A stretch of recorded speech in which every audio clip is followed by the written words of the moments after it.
Section 2. 6 Amendments. Fair Housing Practice in the Market Introduction. Building on the foundation of fair housing. As we move forward from Section 1, you now understand that the Civil Rights Act of 1866 laid the foundation for fair housing in the United States. But here's the reality. While that law was powerful, it lacked enforcement. Victims of discrimination often had to fight costly legal battles on their own, and many simply didn't have the resources to do so. This is where the next phase of fair housing evolution begins. Over time, additional laws, often called amendments or expansions, were introduced to strengthen protections, add enforcement mechanisms, and expand who is protected.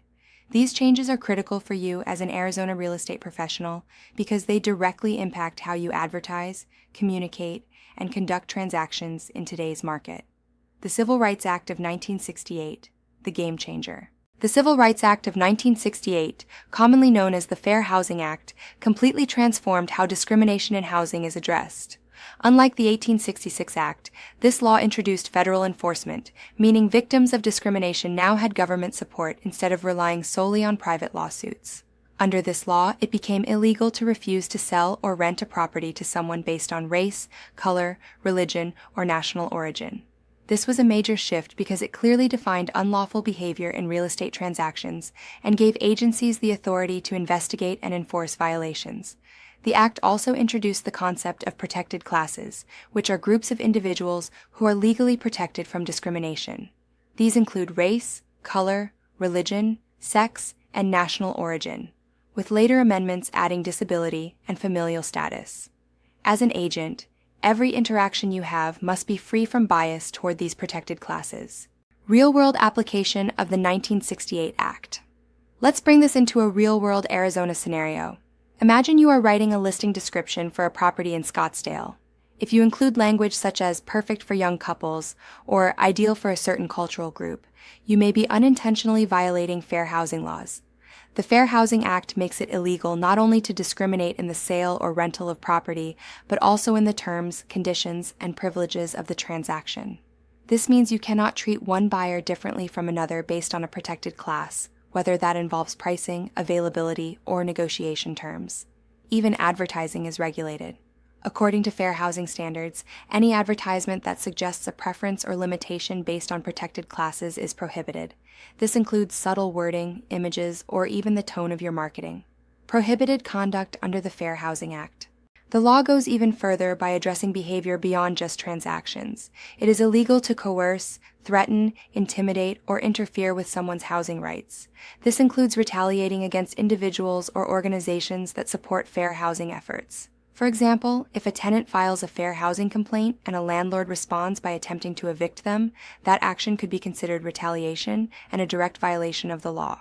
As a real estate professional, understanding these boundaries protects not only your clients but also your license. The Architectural Barriers Act of 1968, expanding access. While the Fair Housing Act focused on discrimination, another important law passed in 1968 addressed accessibility.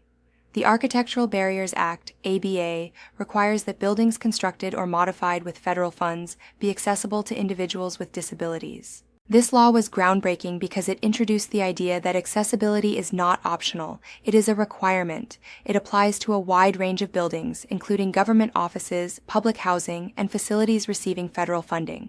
For example, if a federally funded housing project is built, it must include features that allow individuals with disabilities to access and use the property. This includes ramps, accessible entrances, and properly designed common areas. The Rehabilitation Act of 1973, strengthening disability protections. The next major step in fair housing evolution came with Section 504 of the Rehabilitation Act of 1973. This law prohibits discrimination based on disability in any program or activity receiving federal financial assistance. This means that landlords, property managers, and housing providers who receive federal funding must make accommodations for individuals with disabilities. These accommodations may include allowing service animals, modifying policies, or making physical adjustments to a property. Although there were early challenges in enforcing this law, it eventually became one of the most important protections for individuals with disabilities, paving the way for future legislation like the Americans with Disabilities Act. Why these amendments matter in today's market. When you combine these laws, you begin to see the full picture of fair housing. Each amendment built upon the last, creating a comprehensive system designed to eliminate discrimination and promote equal access to housing. According to the Fair Housing Act Design Manual, federal law now broadly prohibits discrimination in the sale, rental, and financing of housing, while also addressing accessibility and usability requirements. For Arizona agents, this means your responsibilities go beyond simply avoiding discrimination. You must actively ensure that your actions, marketing, and communication align with both federal and state laws. The agent's role in compliance. In today's 2026 real estate environment, compliance is closely monitored. Broker supervision under AAC R4 281103 requires that brokers implement policies and procedures to ensure agents are following fair housing laws. This means you are expected to understand protected classes, avoid discriminatory language in advertising, treat all clients equally, recommend professional assistance when needed. Failure to follow these rules can result in disciplinary action, fines, or even loss of your license. Connecting this section to the bigger picture. As we continue through this course, you will see how these laws tie directly into preventing fraud, protecting consumers, and maintaining ethical standards in real estate. Fair housing is not a separate concept. It is deeply connected to every transaction you handle. Understanding these amendments ensures that you are not only compliant, but also positioned as a professional who values fairness, equality, and integrity in the marketplace. Online discussion. Question 1. What major change did the Civil Rights Act of 1968 introduce compared to the 1866 Act? Answer. It introduced federal enforcement, allowing government agencies to investigate and address discrimination instead of relying only on private lawsuits. Question 2.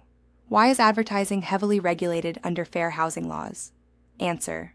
Because advertising can indicate discriminatory preferences, even unintentionally, which is prohibited under the Fair Housing Act.